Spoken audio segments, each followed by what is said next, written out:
चलो my dear friends, can we start? So very good morning to all of you. How are you all? Doing great. So friends, हमने कल contract का मतलब समझा, सही बात है. चलो बताइए, what do mean contract? Contract is equal to what? Agreement which is enforceable by law. सही बात है. What do mean enforceable? That means legal है कि नहीं. And what do mean agreement? Offer plus acceptance. Very good. What do mean by offer? Okay, offer का मतलब होता है किसी ने, मान लो किसी को अपना अपना कुछ करने की इच्छा जताई, उसको बोलते हैं ऑफर. सही बात है. और अगर मैं एग्रीमेंट के और एक डेफिनेशन को देखता हूं तो मुझको क्या समझता है? प्रॉमिस और प्रोमिसेस. यस और नो? वो क्या होता है? Forming consideration for each other. Forming consideration for each other. Okay, उसको क्या कहते हैं? उसको क्या कहते हैं? सही बात है. तो किसी भी तरीके से देखो तो कॉन्ट्रैक्ट का डेफिनेशन तो यही निकल करके आता है. क्या बताओ? That an agreement which is enforceable by law. उसको क्या कहते हैं? Agreement which is enforceable by law. उसको क्या कहते हैं? कॉन्ट्रैक्ट. ऐसा ना, कल हमने ज्योति जी का एग्जांपल दिया था. ओके, एक केस में वो स्पाइसेस बेच रही थी, तो बताएंगे वो क्या था? कॉन्ट्रैक्ट था कि नहीं था? क्या उन्होंने एग्रीमेंट एंटर करा था? क्या वो लीगल था? यस. लेकिन दूसरा केस, उन्होंने ड्रग्स बेचने का कॉन्ट्रैक्ट एंटर करा था. बताइए, क्या वो एग्रीमेंट था? क्या वो एग्रीमेंट था? हाँ. लेकिन क्या वो लॉ से एनफोर्सेबल था? The answer is no. सही बात है. चलो, उसके बाद अभी हम लोग आगे बढ़ेंगे. यहाँ पे तो एग्जाम्पल दी इंस्टीट्यूट ने, एक बार उसको पढ़ लेते हैं और आगे बढ़ेंगे कॉन्ट्रैक्ट रिलेटेड. यहाँ पे देखो, A agrees with B to sell car for rupees 2 lakh to B. क्या बोला है? A agrees with B to sell the car for rupees 2 lakh. किसको? बी को. Here A is under an obligation to give car to B. A का ये obligation है. अगर ए ने बी से वादा करा है, एग्री करा है कि मैं तुमको कार दूंगा कितने में? 2 लाख में. तो यहां पे ए का ऑब्लिगेशन है कि वो बी को क्या दे? कार दे. And B has a right to receive the car. और बी का भी वो राइट है कि वो क्या करे? कार को रिसीव करे on the payment of rupees 2 lakh. That is, A का ऑब्लिगेशन क्या है कि वो बी को क्या देगा? बोला, कार देगा. और बी का ऑब्लिगेशन क्या है? वो इसको क्या देगा? रुपीज 2 लाख. तो दोनों का कुछ ना कुछ तो ऑब्लिगेशन है और दोनों का कुछ ना कुछ तो राइट है.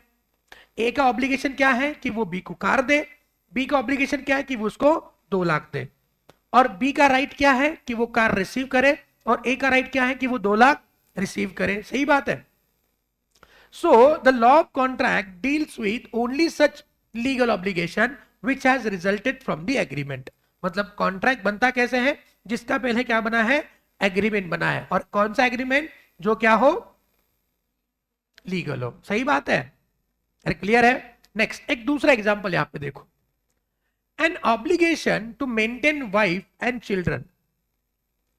Okay, that is an order of the court of law. बताएंगे क्या ये कॉन्ट्रैक्ट है? An obligation to maintain the wife and children, क्या ये कॉन्ट्रैक्ट है? जैसे एक हस्बैंड है, उसका अपनी बीवी और अपने बच्चों को पालने का जो ऑब्लिगेशन है, क्या वो कॉन्ट्रैक्ट है या नहीं है? इज दिस अ कॉन्ट्रैक्ट और नॉट? चलो मैं और एक एग्जांपल पूछता हूं, आपने जवाब देना है. ठीक है. एक ऐसा हुआ, यहां पे है हस्बैंड. ठीक है, ये है हस्बैंड. ठीक है, और यहां पे है वाइफ. हस्बैंड ने वाइफ को एक ऑफर दिया. क्या दिया? क्या दिया? एक ऑफर दिया. क्या ऑफर दिया? कि आज शाम को आप मेरे लिए क्या बनाएंगे? पनीर टिक्का बनाएंगे. क्या बनाएंगे? आपको पसंद है? You love paneer tikka? You love it और नॉट? देख ही लेते हैं.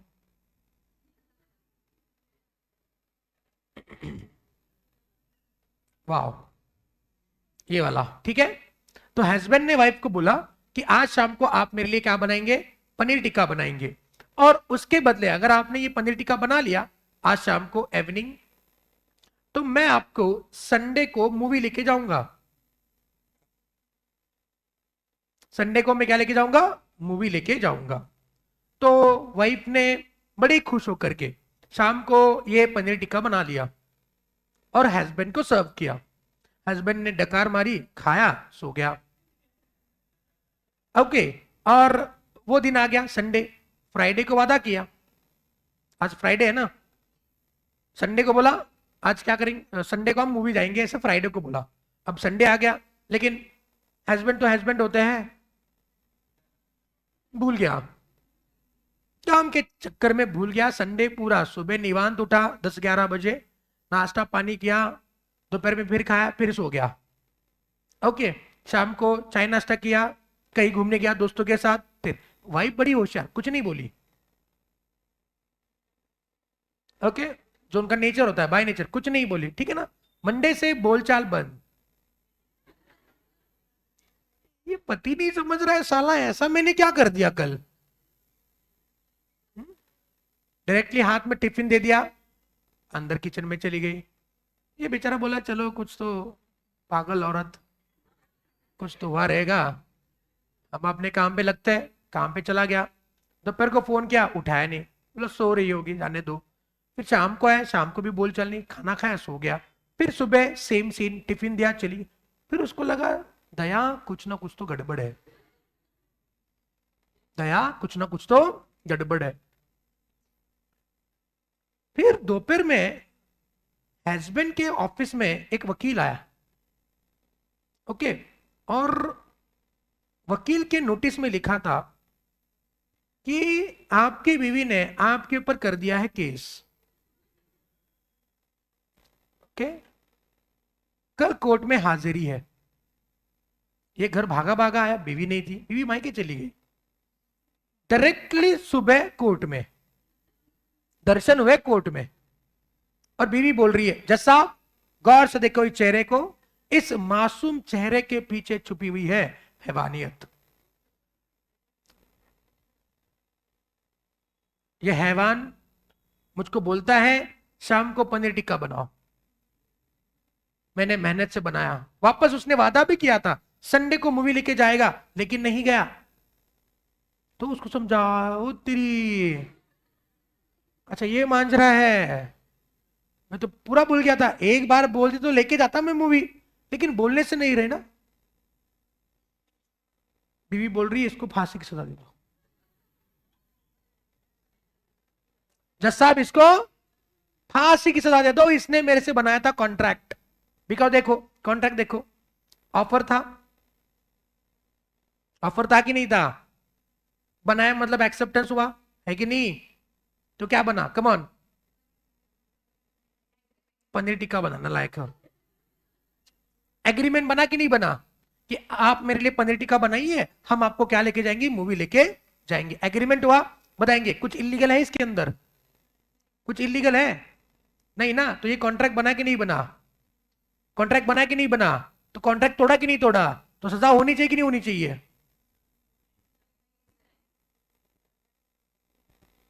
सारे रूल्स को वो फॉलो कर रहा है और फिर भी आप कह रहे हो कि नहीं होगी सजा। कॉन्ट्रैक्ट तोड़ा कि नहीं तोड़ा, तो सजा होनी चाहिए कि नहीं होनी चाहिए, नहीं होनी चाहिए। क्यों? ये तो कल कहां था, किसकी एग्जाम थी, आपकी थी ना, किसी और की थी, आपकी थी ना। अच्छा ठीक। कैसे गई एग्जाम, पास हो गए? 15 दिन के बाद आता है, ओ माय गॉड। अच्छा ठीक है। हाँ जी बताइए बेटा। भुवन, इमेजिन भुवन आप ही हो वो हस्बैंड, बताओ क्या भुवन तुमको सजा होनी चाहिए, नहीं होनी चाहिए? देवेंद्र जी, अब लेक्चर नहीं देखा आपने, लेक्चर छोड़ो, नॉर्मल बोलो। लॉ क्या होता है, नॉर्मल सीन तो होता है, बस लिखा जाता है, और क्या होता है आप बताओ। केस तो समझ गए ना आप लोग, कॉन्ट्रैक्ट हुआ है कि नहीं हुआ है, तो हस्बैंड ने अपना वादा तोड़ा कि नहीं तोड़ा, सजा होनी चाहिए कि नहीं होनी चाहिए? क्या सजा दे? बीवी बोल रही फांसी सजा दे दो।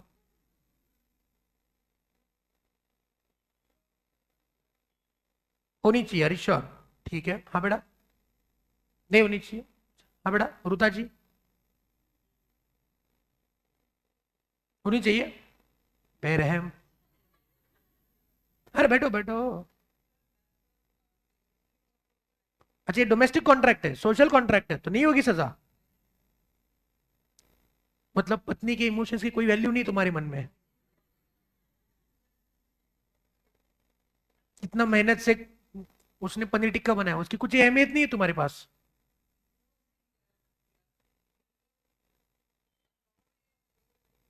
लॉ में ऐसा पनीर टिक्का वाला कोई सीन नहीं लिखा है। ओके, क्या लगता है बेटा आपको, क्या नाम है?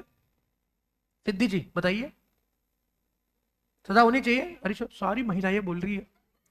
मार दो सर, वापस से कोई ऐसा काम ना करे, मार दो सर। हाँ बेटा। हम्म, उसको सजा नहीं होनी चाहिए, अरे श्योर?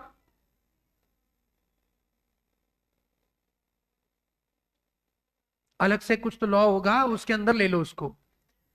बिल्कुल सही बात बताई है। किसने बताई ये बात? हाँ, क्या नाम है आपका बेटा? अथर्व जी। और आपका नाम क्या बेटा? दीदी जी, हाँ। अथर्व और दीदी जी, दीदी जी ने बड़ा ही सटीक जवाब दिया है यहाँ पे। भाई और बहनों, ये जो हस्बैंड एंड वाइफ का मांजरा है, ये कोर्ट भी नहीं सुलझा सकता, क्योंकि जज साहब भी एक पति है। कोर्ट भी नहीं सुलझा सकता, बिकॉज ये जो है ये सोशल नेचर के कॉन्ट्रैक्ट है। क्या है? और सोशल नेचर के कॉन्ट्रैक्ट का लॉ के अंदर कोई पोजीशन नहीं है।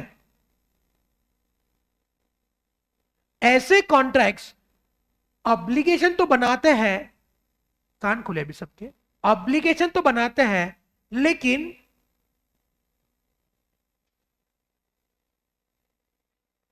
लीगल ऑब्लिगेशन नहीं बनाते हैं। मेरी बात समझे? क्या नहीं बनाते हैं? जैसे ए ने बी को कार बेचने का वादा किया, तो ए का ये लीगल ऑब्लिगेशन है, लीगल कायदे से, कि वो उसको कार दे, और बी का ये लीगल ऑब्लिगेशन है कि वो उसको क्या दे?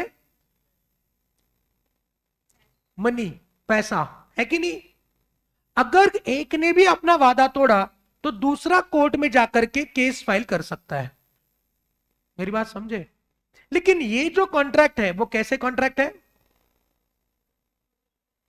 ये सोशल ऑब्लिगेशन हो गया। क्या हो गया? और सोशल ऑब्लिगेशन का लॉ में किसी प्रकार से रेमेडी अवेलेबल नहीं है। आई गेस आपको पॉइंट क्लियर हो गया है। तो भले ही हम मानेंगे ऑफर है, एक्सेप्टेंस है, एग्रीमेंट है, लीगल है, तो कॉन्ट्रैक्ट बनेगा, लेकिन देखना पड़ेगा कि क्या ये लीगल ऑब्लिगेशन है या सोशल ऑब्लिगेशन है। मेरी बात समझे? क्या नाम है आपका बेटा? सानिका जी। तो सानिका जी का बर्थडे कब होता है बेटा? 14 Feb. Oh my God, 14 Feb को आपका बर्थडे होता है? वेरी गुड, तो नायाब बर्थडे है। तो सानिका जी का बर्थडे है 14 फेब को, ठीक है। और सानिका जी ने बोल दिया कि सर आप और सारे मेरे फ्रेंड्स क्लास के सब मेरे बर्थडे पार्टी पे आएंगे। ओके, 10 फरवरी को ये अपना पार्टी का सब अरेंजमेंट हो गया, फिक्स हो गया तय। 14 फरवरी को सब लोग शाम को सयाजी आएंगे। ओके, सयाजी होटल आएंगे, पार्टी का इंतजाम कर दिया है, सब सज धज करके 2 दिन भूखे रह करके पार्टी में चले गए। सानिका जी पार्टी देंगी तो सब लोग, मतलब कि खाना अच्छा मिलेगा तो चले गए सब लोग। सानिका जी गायब।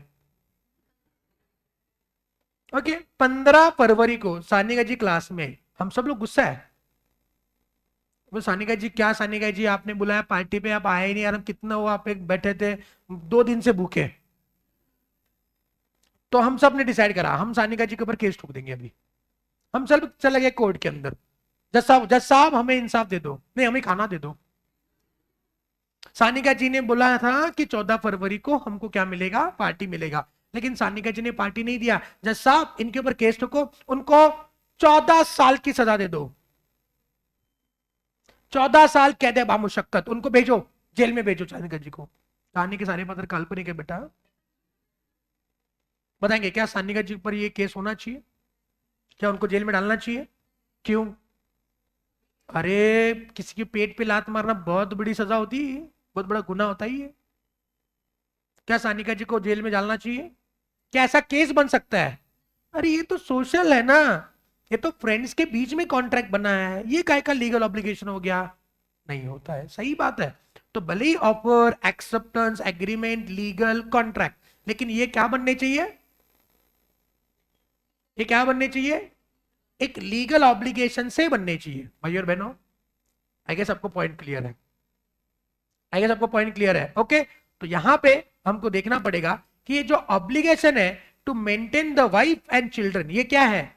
ये सोशल कॉन्ट्रैक्ट। हाँ, ऐसे वाले केसेस फैमिली कोर्ट्स में जरूर देखे जाते हैं कि अगर मान ले कोई पति अपनी पत्नी का ठीक से उसको संभाल नहीं रहा है, अपने बच्चों को ठीक से संभाल नहीं रहा है, तो फैमिली कोर्ट में इसको देखा जाएगा। लेकिन नॉर्मल कोर्ट में ऐसे वाले केसेस हैंडल किए जाते हैं, इसके लिए अलग कायदे कानून होता है, वो बात अलग है। लेकिन हाँ, ये पार्टी वाले केस के लिए कोई कॉन्ट्रैक्ट, कोई कानून नहीं है, ऐसा कोई कानून नहीं बना है। The party, Indian party act, इसमें लिखा जाएगा अगर कोई पार्टी देने का वादा करता है और मुखर जाता है तो उसके ऊपर 14 साल की सजा होगी। ऐसा कोई लॉ नहीं बना है। ये प्योर कौन से कॉन्ट्रैक्ट है? Social contract. भैया बहनों, एनी डाउट? ओके, तो यहां पे एक जो आपको चार्ट दिख रहा है वो आपको वही बातें दोहरा रहा है कि पहले कोई क्या करता है? प्रपोजल या ऑफर देता है, ऑफर को क्या मिलता है? एक्सेप्टेंस। ओके, और ये एक्सेप्टेड प्रपोजल क्या बनता है? एग्रीमेंट। और अगर ये एग्रीमेंट क्या है? लीगल है, तो ये क्या बन जाता है? वापस एक बार, पहले ऑफर, दूसरा एक्सेप्टेंस, एक्सेप्टेड प्रपोजल क्या बन जाता है? और एग्रीमेंट को क्या अगर लीगल मुहर लग गई तो वो क्या बन जाता है? पहले क्या होता है? पहले क्या होता है? पहले क्या होता है? ऑफर को मिलता है, फिर वो क्या बन जाता है? फिर फिर पहले, फिर ये क्या है? ये ऑफर है, ये क्या है? कम ऑन, सब लोग करेंगे, ये क्या है? सब लोग ठाकुर हो क्या सब लोग? ये क्या है? अरे ये क्या है? किधर नालायको, ये क्या होता है? ऑफर, सब लोग करेंगे, कम ऑन, हाथ दिखाएंगे, ये क्या है? क्या है? ये क्या है? ये क्या है? ये क्या है? ये क्या है? ऑफर। ये क्या है? और दोनों मिल गए तो क्या होता है? देखो वादा हुआ कि नहीं हुआ? है कि नहीं? और अगर ये वादा लीगल है, क्या है? लीगल, लीगल, ये क्या है? लीगल, तो क्या बन जाता है? ये नहीं नालायक, ये नाम देवेंद्र है, काम देखो कैसे इसके। अच्छा देवेंद्र ही है ना नाम, इंद्र देवी है ना, तो बराबर है। ये क्या है? ये क्या है? सब लोग वो करेंगे नालायक को। Statement straight, statement straight. ये क्या है? ये क्या है? अच्छा ये क्या हुआ? और अगर ये एग्रीमेंट क्या है? ये ऐसा नहीं, ऐसा करेंगे, ये क्या है? कानून, कानून का डंडा, कानून का डंडा। ये क्या है? लीगल, लीगल, लीगल, लीगल हो गया तो क्या हो गया? सही बात है। ये क्या है? ये क्या है? ये क्या हुआ? और कानून का डंडा, लीगल, मतलब क्या हो गया? सही बात है। रात को घर जाओगे, शाम को घर जाओगे, घर बैठे बैठे रिवीजन पॉसिबल है, घर बैठे बैठे शुरू करना।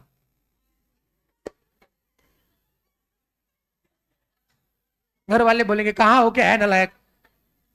तो घर वालों को बोलना मम्मी ये हमारा रिवीजन है, हमारे क्लास में ऐसे ही सिखाते हैं, बस मेरा नाम मत बोलना।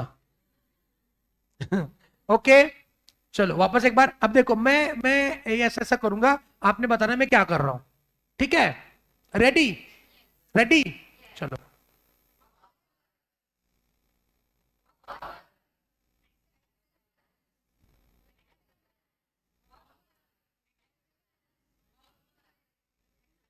कुछ करा ही नहीं मैंने कुछ। ये क्या है?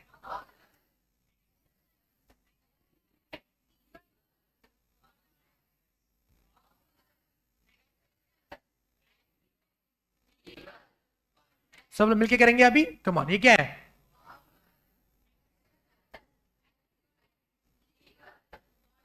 अरे श्योर? भाई और बहनों आगे बढ़े। अब देखो एग्रीमेंट और कॉन्ट्रैक्ट में हमको थोड़ा डिफरेंस बताया है, ठीक है। एग्रीमेंट अलग होता है और कॉन्ट्रैक्ट अलग होता है। एक बेसिक बात मैं लिखता हूं, बताएंगे मैंने सही लिखा है कि नहीं, हाँ आपने बताना है मैं सही लिख रहा हूं कि गलत लिख रहा हूं, ठीक है।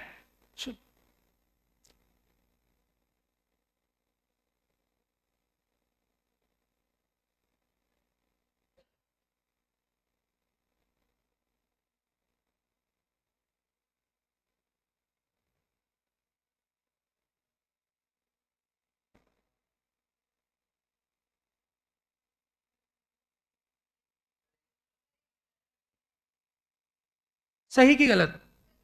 कितने लोगों को लग रहा है सही है? सही कि गलत? सही, हरीश्वर सबको लग रहा है? क्यों, ऐसा क्यों? हाँ ज्योति जी आप बताएंगे क्यों।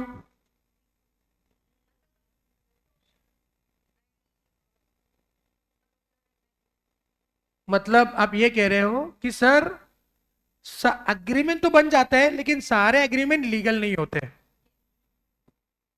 ऐसे ही एग्रीमेंट जो लीगल होता है वो क्या बन जाता है, तो बताएंगे which is a broader term. Contract के एग्रीमेंट, सोच समझ के जवाब देना, which is a broader term agreement की contract, which is a broader term agreement की कॉन्ट्रैक्ट। एग्रीमेंट, इतने सारी एग्रीमेंट में से कुछ एग्रीमेंट कॉन्ट्रैक्ट होते हैं, सही बात है। जैसे मैंने ये लिख दिया, ये सारे क्या है, ये सारे क्या है लेकिन इसमें से कुछ ही क्या बनते हैं, बिकॉज ये क्या है लीगल, जिसके अंदर यहाँ पे सोशल कॉन्ट्रैक्ट आएंगे, इलीगल कॉन्ट्रैक्ट आएंगे, लेकिन ये वाला कौन सा आएगा, लीगल, सही बात है। तो legal agreement is called as common contract. I guess मेरा पॉइंट क्लियर है, पक्का। अब इन्हीं बातों को बैक ऑफ द माइंड रखेंगे और यहां पे पढ़ेंगे difference between agreement and contract. Are you ready? Give me big fat thumbs up, come on. Are you ready? Yes. पहला एग्रीमेंट, एग्रीमेंट का मतलब देखिए, लीगल डेफिनेशन दिया है यहाँ पे, every promise and every set of promise forming consideration to each other. हमने देखा भाई ये offer plus acceptance. What is contract? लिखा है ना, agreement which is enforceable by law is called as what. Agreement जो लॉ से एनफोर्सिएबल है उसको क्या बोलते हैं?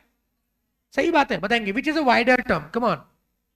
Agreement is a wider term और ये क्या है, narrow in sense. Why? Because सारे एग्रीमेंट कॉन्ट्रैक्ट नहीं होते, तो एग्रीमेंट बड़ा होता है, कॉन्ट्रैक्ट छोटा होता है। बताएंगे क्या एग्रीमेंट से लीगल ऑब्लिगेशन आते हैं? हर एक एग्रीमेंट से लीगल ऑब्लिगेशन आते हैं क्या? अरे वो हस्बैंड का एग्जांपल देखो, ये इनका सानिका जी का एग्जांपल देखो, बोलती है पार्टी दूंगी लेकिन देती नहीं है। बताएंगे क्या उनके ऊपर ऑब्लिगेशन है? अरे श्योर नहीं है, पक्का। तो सारे एग्रीमेंट पे लीगल ऑब्लिगेशन नहीं बनता है, लेकिन अगर आपने एक कॉन्ट्रैक्ट बना दिया तो बताएंगे क्या लीगल ऑब्लिगेशन आता है? The answer is yes. सारे एग्रीमेंट्स कॉन्ट्रैक्ट नहीं होते, लेकिन सारे कॉन्ट्रैक्ट्स कभी ना कभी एग्रीमेंट जरूर होता है। झाले एवढंच, कितना सिंपल है। बताएंगे लॉ डिफिकल्ट है? Are you finding law very difficult? Are you sure? Finding it very interesting? Are you sure? वापस एक बार देखते हैं the difference between agreement and contract. मुझको एक बात बताना, एग्रीमेंट और कॉन्ट्रैक्ट में सबसे बड़ा कौन है? हाँ जी बताएंगे। Which is the broader, which is the narrower, which creates legal obligation, which do not create legal obligation? Promise and set of promise forming consideration of each other, offer plus acceptance, और agreement plus enforceability. सारे agreement contract होते हैं क्या? सारे contract agreement होते हैं? Are you sure? Which is a broader, which is narrower, creates legal obligation, do not create legal obligation, offer plus acceptance, agreement plus enforceability, all agreements are contract, all agreements are contract, all contracts are agreement। are you sure? फटक से अपने book में लिखना शुरू करेंगे, difference between agreement and contract.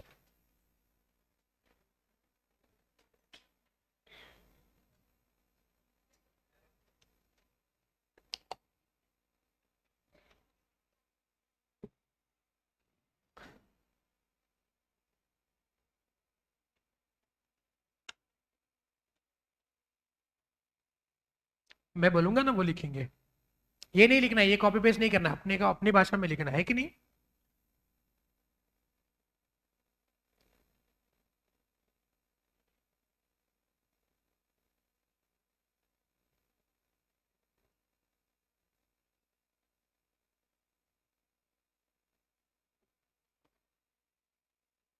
Okay चलो।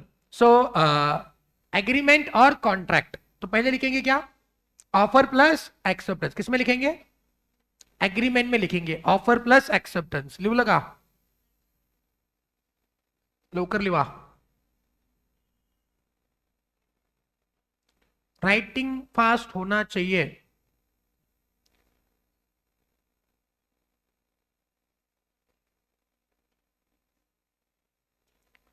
Offer plus acceptance.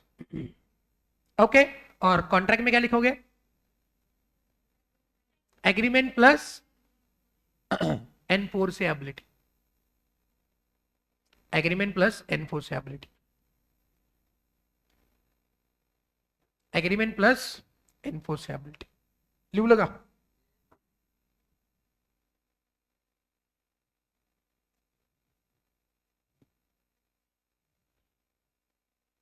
Agreement में लिखेंगे broader than contract, broader than contract, broader than contract, broader than contract. और कॉन्ट्रैक्ट में क्या लिखेंगे, narrower than agreement, narrower than agreement, narrower than agreement. Next one, agreement may not create legal obligation, agreements may not create legal obligations, agreements may not create legal obligations, agreements may not create legal obligations। Contract में क्या लिखेंगे, contract creates legal obligations, contracts creates legal obligations,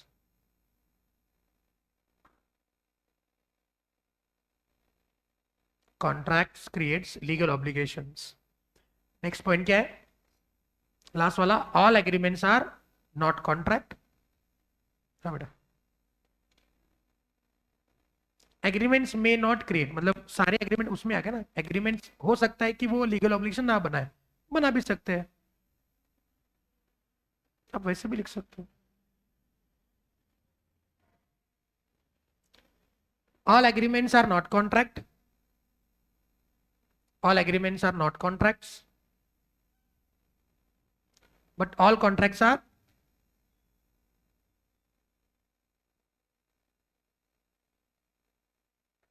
all agreements are not contract but all contracts are, हो गया, okay चलो। Now likewise आपको examination में सवाल पूछे जा सकते हैं, हमने अभी जो लिखा है वो शॉर्ट में लिखा हुआ है, एग्जामिनेशन में आप उसको पूरा लिखेंगे, ठीक है, पूरा सेंटेंस टाइप में लिखेंगे। यहाँ पे हमने समझने के लिए अपने रिवीजन पर्पस के लिए उसको शॉर्ट में लिखा हुआ है, ठीक है जी। आगे बढ़े, आगे बढ़े।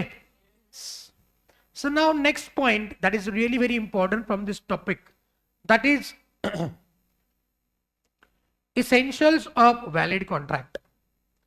कॉन्ट्रैक्ट तो बना लेंगे लेकिन एक वैलिड कॉन्ट्रैक्ट, वैलिड माने लॉ के नजरिए में एक अच्छा कॉन्ट्रैक्ट, हाँ भैया इस कॉन्ट्रैक्ट पे लोगों के लीगल ऑब्लिगेशन बनते हैं,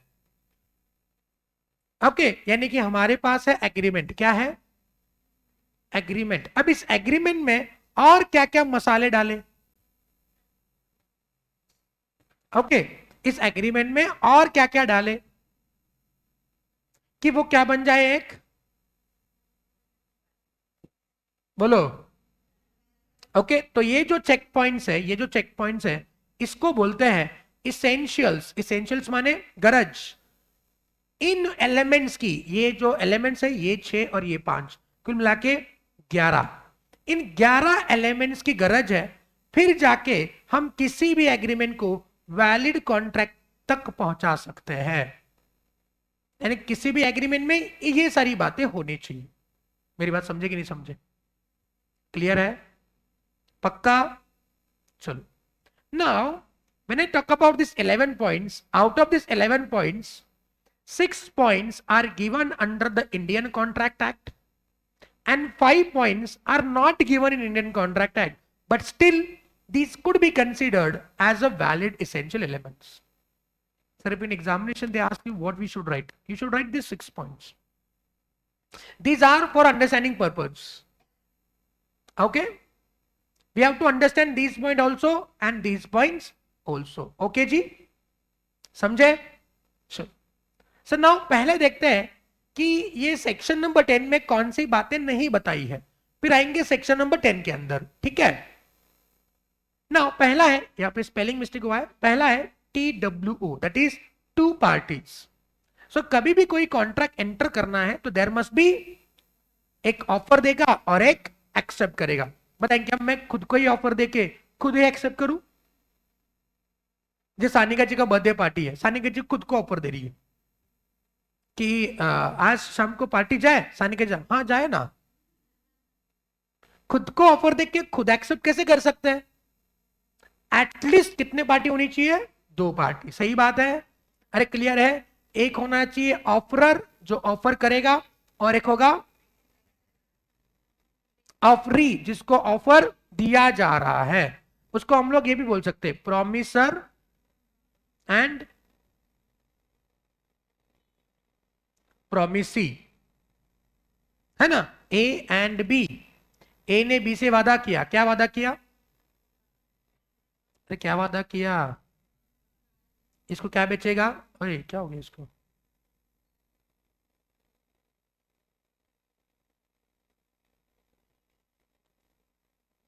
छोड़। ए ने बी को ऑफर दिया, क्या ऑफर दिया? That I want to sell my car. तो ए को क्या कहा जाएगा? Offeror, promiser. और बी को क्या कहा जाएगा? Offeree and promisee. जिसको ऑफर दिया जाता है उसको क्या कहते हैं? जिसको ऑफर दिया जाता है उसको क्या कहते हैं? ऑफरी। प्रॉमिसी जो ऑफर देता है उसको क्या कहते हैं? प्रॉमिसर जो देता है, क्या कहते हैं उसको? क्या कहते हैं? और जो लेता है, जो देता है, जो लेता है, जो ऑफर करता है, जो एक्सेप्ट करता है, जिसको ऑफर दिया जाता है, जो प्रॉमिस करता है, जिसके लिए प्रॉमिस करा जाता है। Are you sure? There must be at least कितने पार्टी? अच्छा, ऐसे हो सकता है कि यहां पे ए है और ए ने 2 लोगों से वादा किया एक साथ। पॉसिबल है रुता जी? नहीं? क्यों नहीं? एक को ही दिया जाएगा। Are you sure? पक्का? मैंने आप सबसे वादा नहीं किया? किया है ना? तो मैं अकेला हूं और आप कितने सारे हो ऐसे? हो कि नहीं? यस और नो? तो क्या ऐसा हो सकता है कि मैं एक साथ 2 लोगों को वादा करूं? The answer is yes. क्या ऐसा हो सकता है?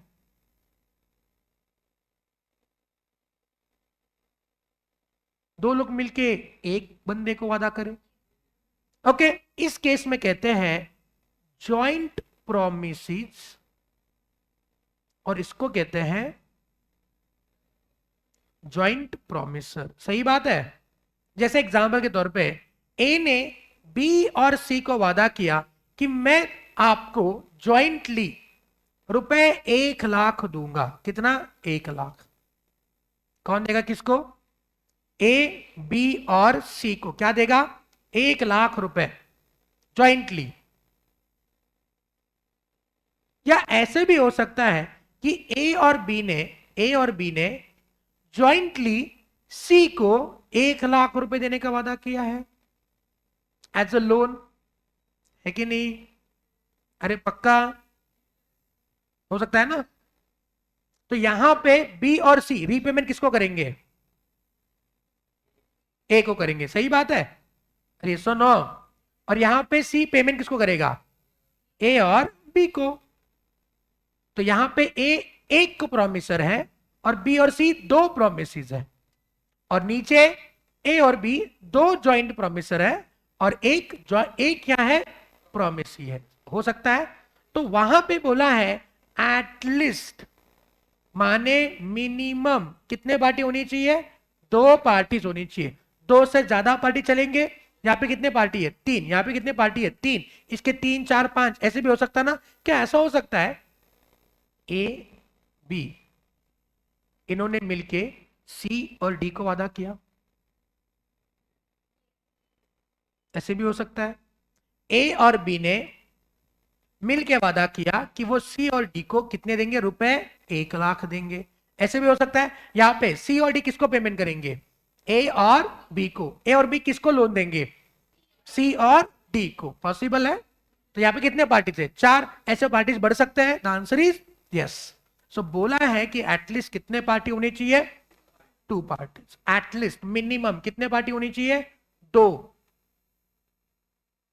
भैया बहनों, आई गेस आपको पॉइंट क्लियर है। नेक्स्ट वन, उन पार्टीज के बीच में इंटेंशन होना चाहिए टू क्रिएट क्या? Legal relationship. क्या होना चाहिए? Intention to create what? Come on, legal relationship. क्या होना चाहिए? Intention to create legal relationship. वो हस्बैंड एंड वाइफ का एग्जांपल यहां पे लिख सकते हैं क्या?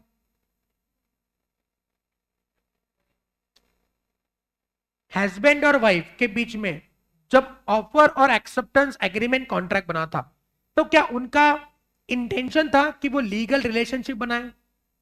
The answer is no. सही बात है ना? तो जब भी कोई पार्टी कॉन्ट्रैक्ट एंटर करेगा, उनके बीच में क्या होना चाहिए? बोलो। Intention to create legal obligation, intention to create legal relation. दोनों पार्टीज लीगल ऑब्लिगेशन बनाने चाहिए, अदरवाइज वो कॉन्ट्रैक्ट नहीं होगा। हस्बैंड एंड वाइफ के बीच में जो एग्रीमेंट बनता है उसको क्या कहते हैं? सोशल। और बताएंगे सोशल कॉन्ट्रैक्ट क्या लीगल ऑब्लिगेशन बनाता है? The answer is no. उसके लिए केस हुआ है बैलफोर वर्सेस बैलफोर। कौन सा केस हुआ है? आप बोलेंगे सर बंदे ने खुद के ऊपर केस ठोका है क्या? ये केस हुआ है मिसेस बैलफोर वर्सेस मिस्टर बैलफोर। ओके, एक काम करेंगे, इस एग्जाम्पल को पढ़ो, मैं आपको मस्त इसके ऊपर एक वीडियो दिखाता हूं, ठीक है? Please read this example.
चलो, आपने पढ़ लिया?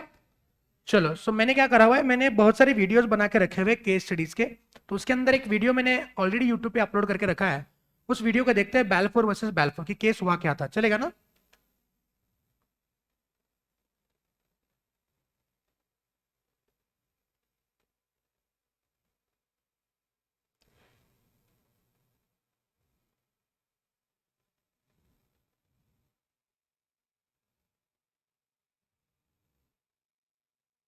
तो कहा गया, अरे वो दूसरा केस है।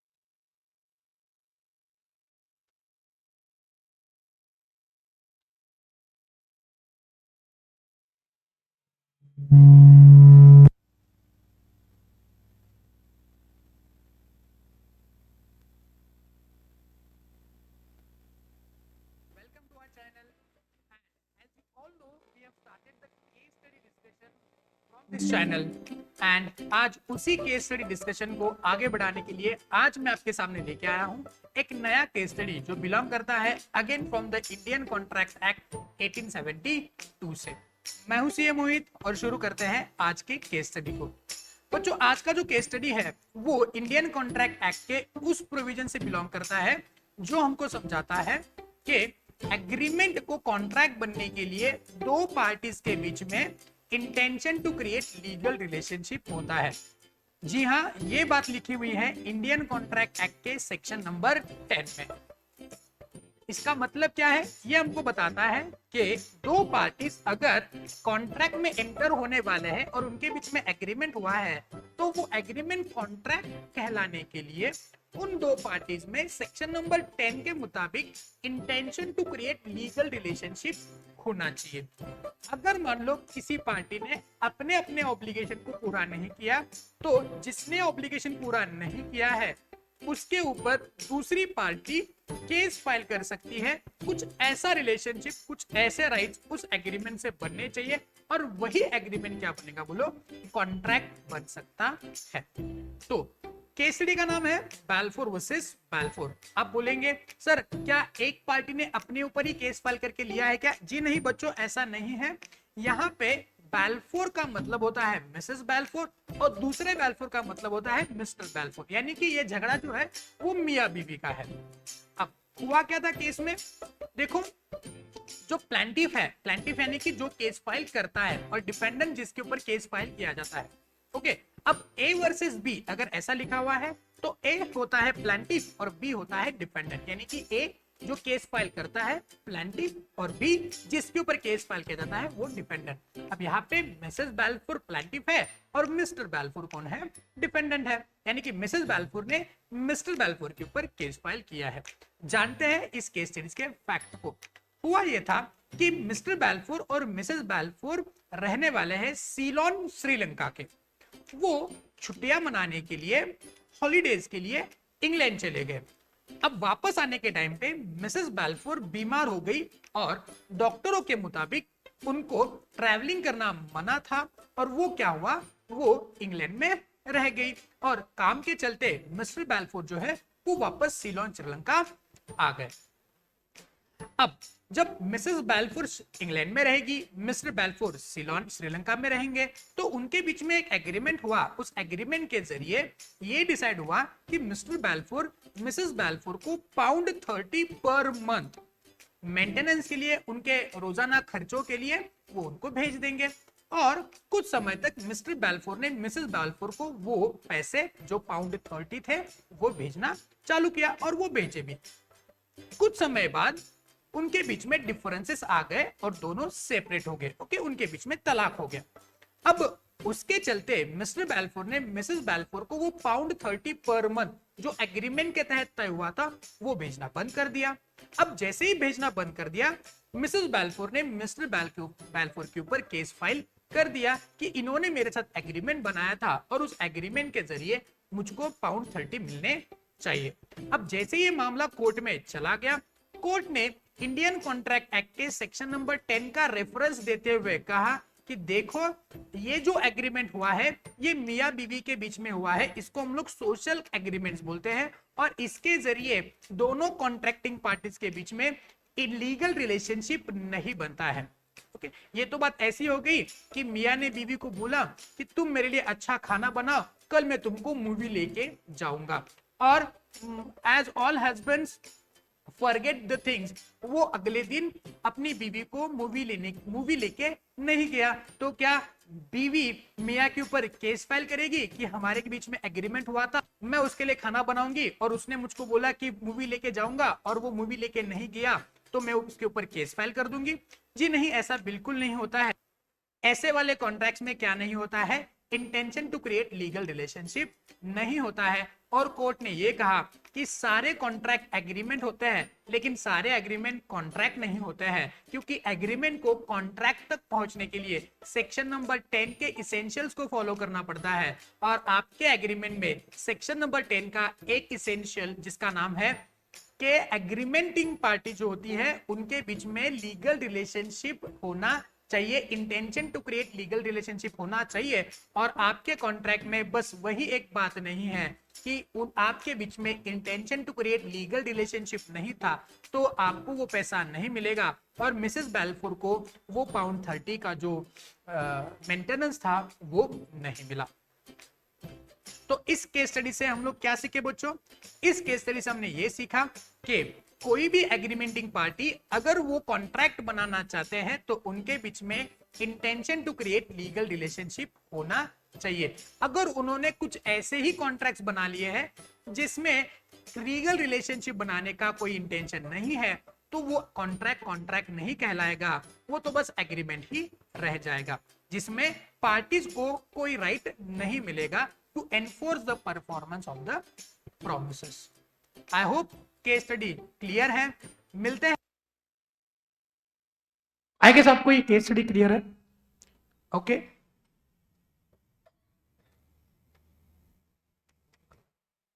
बताएंगे ये केस, इस केस में क्या हुआ था? Can you tell me? अभी आपने इतना वीडियो देख लिया,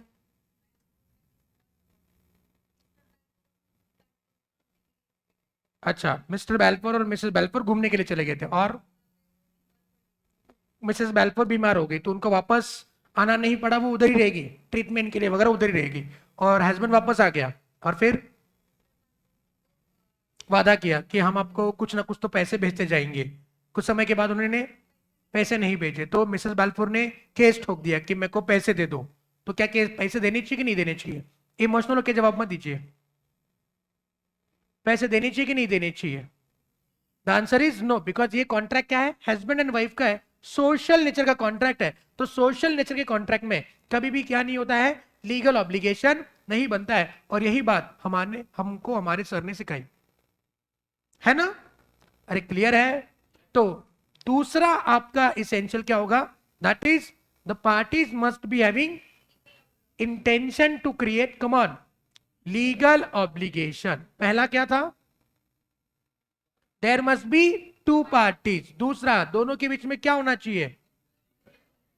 intention to create legal obligation. और उसका केस स्टडी क्या है? Balfour versus Balfour. जो से बोलो क्या? Balfour versus Balfour. Case studies के नाम याद होने चाहिए, ठीक है? हम रिवीजन करते जाएंगे, आपको याद होते जाएगा। आपके पास से भी कुछ एफर्ट्स होने चाहिए, ठीक है? आगे बढ़े। Yes, next one. Now third thing उन्होंने बोली है कि जो भी बातें, जो भी फॉर्मेलिटीज होती है, ओके, जो भी फॉर्मेलिटीज होती है किसी भी कॉन्ट्रैक्ट को बनाने के लिए, जो एक फॉर्मेलिटीज होनी चाहिए वो पूरी हो जानी चाहिए। एग्जाम्पल के तौर पे अगर मान लेते हैं मैं आपकी कोई प्रॉपर्टी खरीदी कर रहा हूं, क्या कर रहा हूं?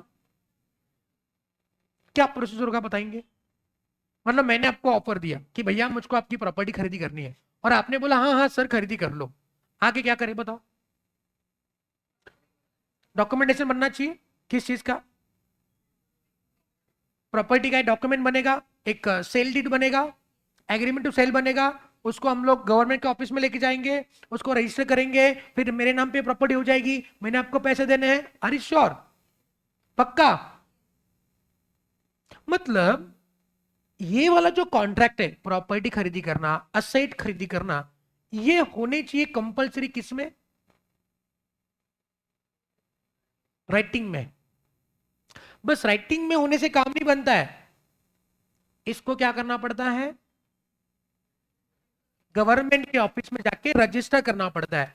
हम प्रॉपर्टी ऐसे नहीं खरीदी कर सकते कि मैंने आपको बोला मेरे को प्रॉपर्टी खरीदी करनी है और आपने कहा हाँ हाँ बेचेंगे, मैंने आपको पैसे दे दिए, मैं जाकर रहना शुरू कर दिया।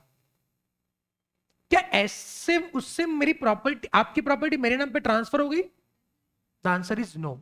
जो भी एक फॉर्मेलिटीज होती है किसी भी कॉन्ट्रैक्ट को परफॉर्म करने के लिए, वो पूरी हो जानी चाहिए,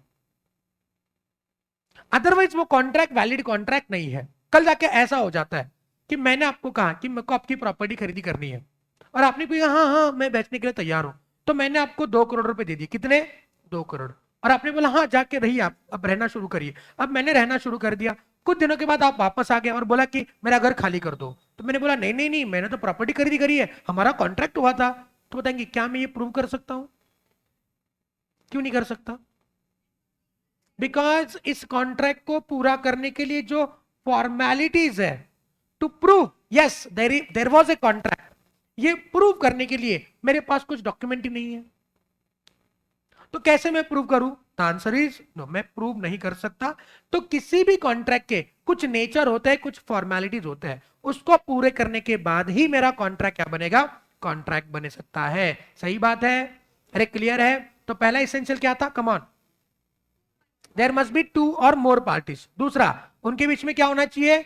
intention to create legal relationship. और नेक्स्ट वन, जो भी फॉर्मेलिटीज है, जैसे कुछ कॉन्ट्रैक्ट राइटिंग में होने चाहिए, जैसे इंश्योरेंस कॉन्ट्रैक्ट राइटिंग में ही होगा ना। आपने मान लो अपने गाड़ी का इंश्योरेंस लिया तो राइटिंग में होगा कि इंश्योरेंस पार्टी आपको ऐसा ओरली बोल देती है हाँ हाँ आपकी गाड़ी ठुक गई तो हम आपका नुकसान भरपाई करके देंगे। ऐसा नहीं होता है। इंश्योरेंस कंपनी क्या करती है? कॉन्ट्रैक्ट बनाती है और आपके घर पे भेजती है, जिसको हम लोग इंश्योरेंस पॉलिसी कहते हैं। आपको प्रॉपर्टी खरीदी करनी है तो एक बकायदा सेल डीड बनेगा, है ना, खरीदी पत्र जिसको बोलते हैं हम लोग, बन जाता है। फिर ही जाके वो प्रॉपर्टी आपके नाम पे ट्रांसफर हो जाएगी, मेरे नाम पे ट्रांसफर हो जाएगी। तो जो भी फॉर्मेलिटीज है, लीगल फॉर्मेलिटीज, प्रोसीजर, उसको परफॉर्म करने के बाद ही वो कॉन्ट्रैक्ट एक वैलिड कॉन्ट्रैक्ट होता है। सही बात है? अरे क्लियर है? Next one. अब जो भी कॉन्ट्रैक्ट हम लोग बना रहे हैं उसका मीनिंग सर्टन होना चाहिए। उसका मीनिंग बोलो ना रे, सर्टन होना चाहिए।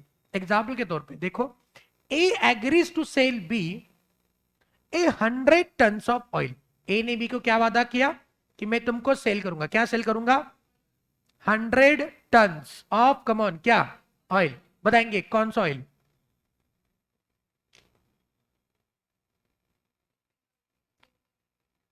Crude oil. पेट्रोल भी एक ऑयल ही है ना, डीजल भी ऑयल ही है ना, edible oil, Parachute oil, hair oil, क्या कौन सा ऑयल स्पेसिफाई करा है? तो ये क्या कॉन्ट्रैक्ट सही है? ए बी के पास हेयर ऑयल लेके चला गया, कितना?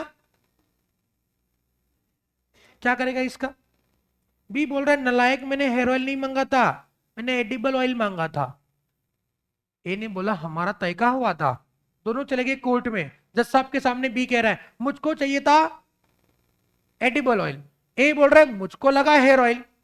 दोनों के झगड़े में जज साहब पागल हो गए, बोले दोनों को अंदर डालो।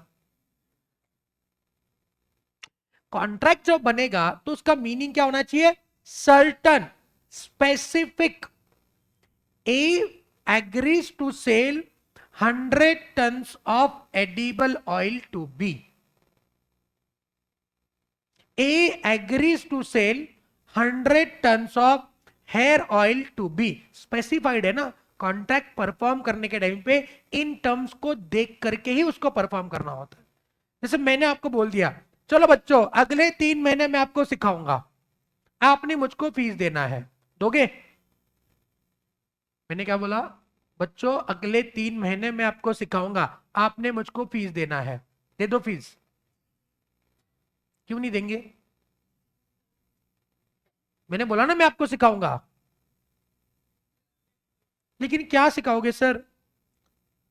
मान लो आप आ गए और आपने मुझको फीस भी दिया और मैंने आपको सिखाना शुरू कर दिया केमिस्ट्री। केमिस्ट्री मैंने आपको सिखाना शुरू कर दिया, विल यू स्टडी? आप चले गए कोर्ट में, कोर्ट जज साहब हमको तो फाउंडेशन का लॉ पढ़ना था, हम तो कॉमर्स स्टूडेंट है, कहाँ सर केमिस्ट्री और बायोलॉजी पढ़ा रहे हैं? मैंने बोला मुझको लगा कि इनको केमिस्ट्री पढ़ना है, मेरे को लगा मैं उनको बायोलॉजी पढ़ना है। मैंने सिखा दिया, चलो लिखो हाइड्रोपेरोक्साइड, लिखो लिखो लिथियम आयन, लिखो।